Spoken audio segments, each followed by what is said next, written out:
अस्सलाम वालेकुम। मोहम्मद अज़हर सिद्दीक अपने प्रोग्राम मैथ्स व्यूज़ के साथ हाजिर है खिदमत है। 6 सितंबर 2024 मैथ्स व्यूज़ प्रोग्राम आप देख रहे हैं। जुमे का दिन है।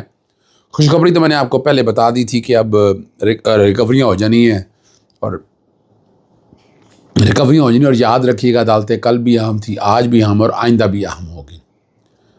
अज़हर मशवानी के दोनों जो भाई हैं, प्रोफेसर मज़हर मशवानी और प्रोफेसर ज़हूर मशवानी, कल रात 2 बजे घर पहुंच गए और उनको 92 दिन 92 डेज जबरी हिरासत में रखा गया।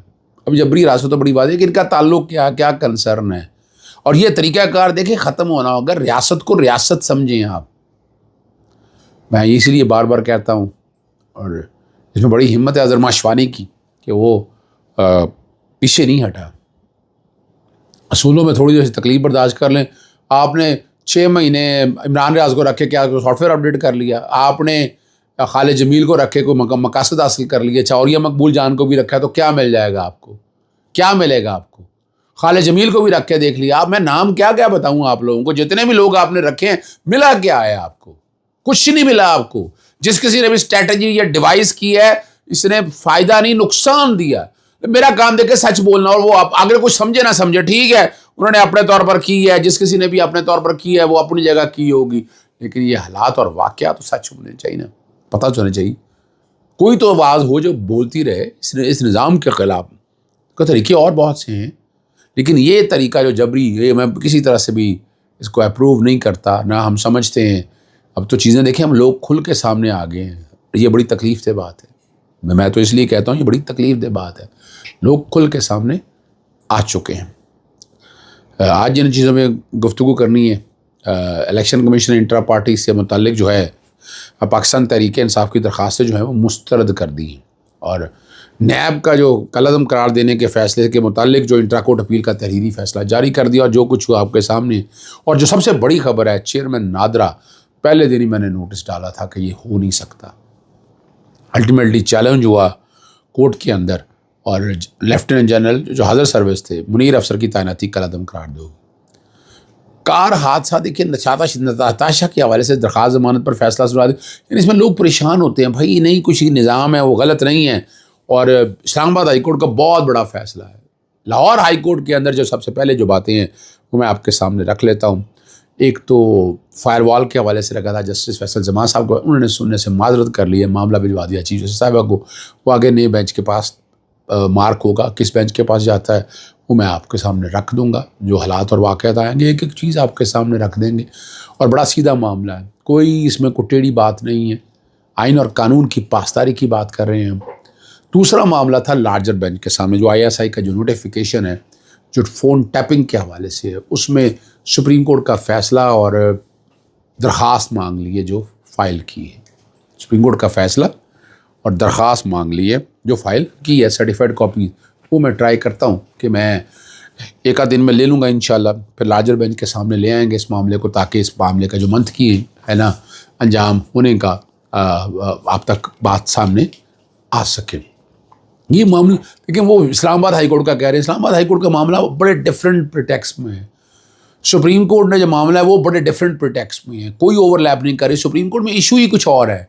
अब तो एक अमेंडमेंट की है, उस अमेंडमेंट की वारिस को चैलेंज किया, लेकिन कोई फ़र्क नहीं पड़ता। हम इसको ले चलेंगे दोबारा हम अदालत के सामने रख देंगे और फिर कोशिश करेंगे कि अदालत की मुआवनत कर सके इन हालात और वाक़यात को सामने रखते हुए। देखें हमारा तो काम है आवाज़ उठाते रहना। फिर मामला बड़ा अहम था, इमरान एक कमीशन बनाने की बात मैंने की थी। अच्छा, इसमें मैं इस्लामाबाद हाई कोर्ट के साथ ही मैं डिस्कस करूँगा आपके सामने। मुस्लिम लीग नून को नाराज़ करने पर vice chancellor university of education को बरतरफ कर दिया। प्रोफेसर डॉक्टर मोहम्मद आलम सईद को जो है ना सीनियर रहनुमा की जानिब से तालिब इल्म की दरख्वास्त के कबूल करने से इनकार पर ओहदे से हटाया है। अक्टूबर 2003 साल के लिए प्रो वाइस चांसलर तैनात किया गया, लेकिन यूनिवर्सिटी की रेगुलर हेड की रिटायरमेंट के 22 नवंबर से वाइस चेयरमैन का वो चार्ज संभाले हुए हैं। हम उनके अचानक हटाने से एक तनाज़ा खड़ा हो गया है और यही कहा है कि सीनियर रहनुमा की तरफ से दाखिले के अमल से इनकार किया था और सियासी रहनुमा के मुतालबे से इनकार कर दिया था, सियासतदान को नाराज़ किया और जिसकी वजह से ये सारा काम जो है वो हो गया। सुप्रीम कोर्ट ने इंट्रा कोर्ट अपील का जो तहरीरी फैसला जारी कर दिया है और यह क्रेडिट जाता है उस लीडर को عمران خان کو وہ چاہتا، یعنی میرا اپنا ایک اوپینین تھا کہ اپیلیں واپس لے لیتے، فیصلہ بحال ہو جانا تھا. یہ میرا ہے، لیکن میں وکیل کے طور پر بات کر رہا ہوں. لیکن اصولوں پہ کھڑا پتہ ہے کہ اگر یہ نیب کی ترامیم بحال ہو جاتی تو عمران خان کا توشہ خانہ کا جو کیس آج ختم ہو گیا. آج اگر نیب ترمیمی ایکٹ جو اپنی جگہ بحال آ گیا ہوا ہے، اور اس میں آپ کو پتا بڑی سازش کی تھی، 14 دن کا ریمانڈ 40 دن کا کیا تھا عمران خان نے، وہ 40 دن کا ریمانڈ میں نے وہ چیلنج کیا ہوا ہے، وہ میں نے چیلنج کیا ہوا ہے. آپ کو لینتھی ایشو تو ہے نہیں آپ کے سامنے، لیکن یہ سارے معاملے اپیلیں ساری بحال ہو گئی ہیں. 3 ترامیم جو ہیں وہ میں کوشش کروں گا بیک گراؤنڈ پہ اگر جتنی چل سکیں وہ چل جائیں. 3 ترامیم جو ہے نا 3 ایکٹ تھے وہ بحال کر دی ہیں. یہ نہیں کہا کہ پاکستان تحریک انصاف کے جو چیئرمین ہیں عمران خان وہ ثابت نہیں کر سکے کہ نیب ترامیم غیر قانونی ہیں. 3 رکنی بینچ کا فیصلہ ثابت نہ کر سکا کہ نیب آئینی ترمیم آئین سے متصادم تھی. سپریم کورٹ کا فیصلہ 5-0 سے آیا ہے، اور یہ بھی کہا کہ سپریم کورٹ کو اپنا فیصلے کہا کہ حکومت کو قانون سازی کا ہر ممکن صورت برقرار رکھنا ہے. نیب ترامیم کو خلاف آئین ثابت نہیں کیا جا سکتا. جسٹس اطہر ملہ نے جو اضافی نوٹ دیا ہے، انہوں نے حکومت کی اپیل کے حوالے سے اضافی نوٹ میں کہا ہے کہ ناقابل سماعت ہے، اور جسٹس حسن رضوی نے بھی اضافی نوٹ لکھا ہے. جسٹس حسن رضوی نے فیصلے سے اتفاق کیا لیکن وجوہات سے اختلاف کیا. سپریم کورٹ نے کہا کہ چیف جسٹس اور ججز پارلیمان کے گیٹ کیپر کا کردار ادا نہیں کر سکتے. میں نہیں اتفاق کرتا سپریم کورٹ کے اس ججمنٹ سے. پارلیمان میں اپنا کردار واضح ہے. اور وہ ذکر کرتے ہوئے وہ چلے گئے جناب کہ مشرف کے دور میں ہی ہوا، 34 دن کا ادا کر بنایا گیا، اور جو غیر جمہوری آرڈر کو باہر پھینکا، اس لیے قانون سازی کی اور اعلیٰ عدلیہ سے ان ججز کو ہٹایا اور غیر قانونی اقدام کا. یہ جو مرضی آپ کہہ دیں، لیکن میں جو بات سمجھ رہا ہوں نا وہ بات ضروری ہے سمجھنے کے حوالے سے. اس کے بعد 1999 کے بعد کتنے پارلیمان آئے، نواز شریف اور کتنے لوگ آئے، اس پارلیمان میں ترامیم ہوتی رہی. تو یہ جو کہنا ہے کہ انہوں نے بنایا انہوں نے پروٹیکشن دی، کس نے کہا تھا اس کو چلاتے؟ اور سیاسی انجینئرنگ کے لیے آج کے فیصلے کے بعد سیاسی انجینئرنگ تو ختم ہوگی نا. اب جو عمران خان کے خلاف کیسز ہیں، توشہ خانہ کا لے لیں، 190 ملین میں زمین بوس ہو گیا. میں بڑا کلیئر ہوں اس حوالے سے، زمین بوس ہو گیا ہے، کچھ نہیں رہ گیا اس کے اندر، یاد رکھیے گا کچھ نہیں رہ گیا اس کے اندر. اور آگے چلتے ہیں. اپنا جسٹس اطہر ملہ نے اضافی نوٹ کیا لکھا؟ جسٹس اطہر ملہ نے اضافی نوٹ میں لکھا جس کے فیصلے سے اتفاق کرتا ہوں لیکن حکومتیں پریکٹس اینڈ پروسیجر قانون کے تحت قابل سماعت نہیں، اور حکومت کی انٹرا کورٹ اپیلیں. وجہ کیا ہے؟ یہ قانون بعض میں آیا تھا، ماضی سے اطلاق ہو نہیں سکتا تھا، اور تب تحریری دور دیں گے. اور اضافی نوٹ میں لکھا ہے کہ ججز اور عام فورسز ارکان کو نیب کے قانون سے کوئی استثنا نہیں. اس میں سب کو ویسے اکٹھا ہونا چاہیے تھا لیکن نہیں اکٹھا ہو سکے. اور سپریم کورٹ کے فیصلے سے اتفاق لیکن وجوہات سے اختلاف کیا ہے. جسٹس حسن رضوی کے اضافی نوٹس بعد میں جاری کیے جائیں گے. اور یہاں جو ساری باتیں آپ کے سامنے میں نے رکھ دی ہیں وہ مقصد صرف آپ کا یہی ہے. مختصر 16 صفحات پر یہ فیصلہ مشتمل ہے اور اگر سارے اکٹھے ہوتے تو کیا ہونا تھا. اب اسلام آباد ہائی کورٹ کا جو عمران خان صاحب کے جیل ٹرائل سے متعلق بڑا فیصلہ ہے اور ہر وزٹ پر فیس مقرر کر دی ہے. اور یہ میں نے لاہور ہائی کورٹ میں جسٹس عالیہ ریدم صاحب کے پاس آیا کہ جیلوں کی کنڈیشنز اور ان سارے معاملات کے حوالے سے وہاں دفتر نے اعتراض کیا کہ پراپر بینچ تو تھا ہی نہیں، میں نے تو کوئی ایسی فریق بنایا نہیں. لاہور ہائی کورٹ کے حوالے سے میرے پاس 2 ریمیڈیز ہیں اس کی، یا تو سپریم کورٹ جاتا ہوں یا میں پنڈی بینچ کے اندر اس پٹیشن کو لے جاؤں گا. آپ دیکھیں لاہور سفر کرنا مفاد عامہ میں کتنا نقصان ہے، آنے جانے کا خرچہ کتنا پڑتا ہے. لیکن میں تو اصولوں پہ بات کو لے کر چلتا ہوں، وہ میں کرتا رہوں گا. 2 باتیں تھیں، ایک کہا کہ بشرا بی بی اور عمران خان صاحب کے اگینسٹ میں معاملات میں لے کر آیا کہ ان کا جو جیل میں سہولت آئین اور قانون کے مطابق بین الاقوامی قوانین کے مطابق سب کی نگیشن ہے. یہ وہ سارے معاملات جو میں نے اٹھائے ہیں، جو میں نے ریکارڈ کے اوپر لے کے، وہ میرا مقصد بڑا کلیئر ہے. لیکن آپ جیلوں کی ایک پٹیشن میں تو نوٹس کر دیا ہوا ہے، اس کے اوپر جو ہے عدالت نے اتفاق نہیں کیا. اور میں نے اس پہ نوٹ بھی کہا ہے، میں نے کہا میں اس پہ تحریری آرگومنٹ آپ کے سامنے رکھتا ہوں کہ رجسٹر آفس کا اعتراض ہی نہیں ہے، یہ تو جوڈیشل سائٹ پہ ڈیسائیڈ کرنا ہے. آپ جوڈیشل سائٹ پہ ایک آرڈر پاس کر دیں اور اس کو بیٹھ کے دیکھ لیجئے گا. لیکن انہوں نے اس بات پہ نہیں، اور یہ روکنا ہے. میں نے کہا 1,18,000 کے قریب نمبر لگا ہے اعتراضات، اور 54,000 کے قریب درخواستیں ابھی آئی ہیں، یعنی آدھے سے زیادہ پہ آپ لوگوں نے اعتراض لگایا ہوا رجسٹرار نے. اور فریولس اعتراضات ہیں، معذرت کے ساتھ، کسی کو اچھا لگے یا برا ہے، حالات اور واقعات یہ.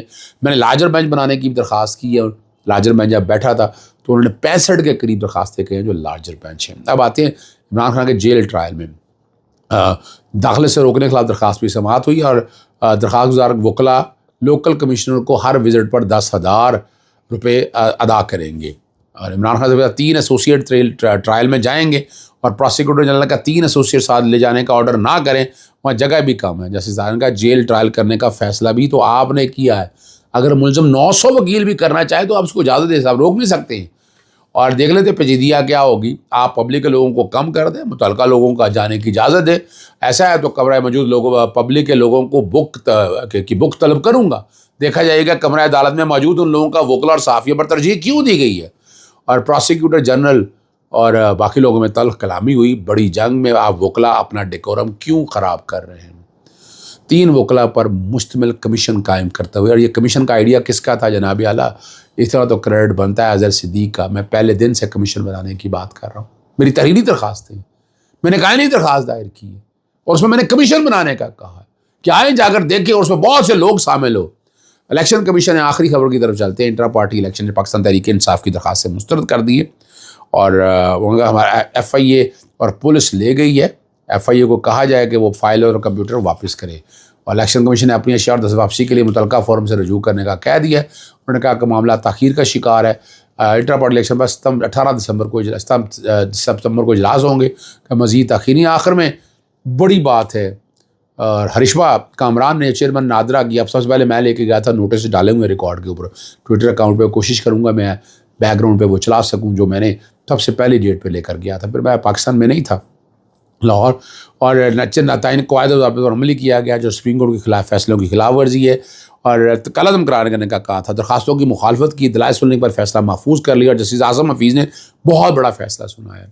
अदालत ने चेयरमैन नादरा की तैनाती कलअदम करार दे दी है और वो बुनियादी तौर पर यह है कि आपके पास इख्तियार, यानी हादसा सर्विस को तो आप नहीं लगा सकते ना इस काम के लिए, उनका कोई कंसर्न नहीं है, कोई ताल्लुक़ नहीं है। आर्टिकल 245 बड़ा क्लियर है।